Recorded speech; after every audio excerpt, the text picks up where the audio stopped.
Au Cameroun, la pression fiscale devrait augmenter de 1,3% au cours de l'exercice 2021.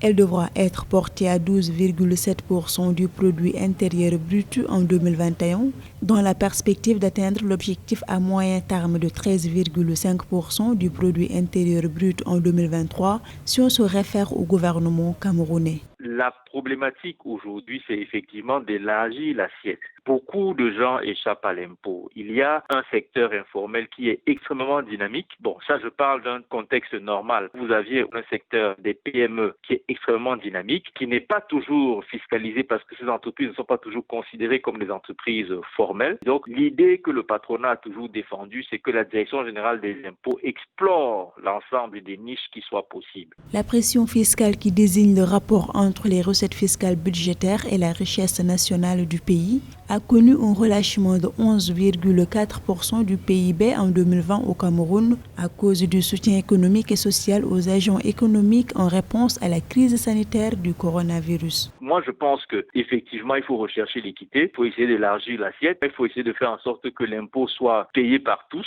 en fonction des ressources. Lorsque la crise du coronavirus sera passée, il faudra qu'on puisse se réasseoir et vérifier tous les paramètres qui ont été proposés pour assigner des objectifs à l'administration fiscale. Le Cameroun doit collecter des recettes fiscales internes non pétrolières de l'ordre de 1955,7 milliards de francs CFA en 2021, 2113,6 milliards de francs CFA en 2022 et 2339,2 milliards de francs CFA en 2023. Ainsi, le pays doit accroître la mobilisation des recettes fiscales internes non pétrolières durant la période 2021-2023.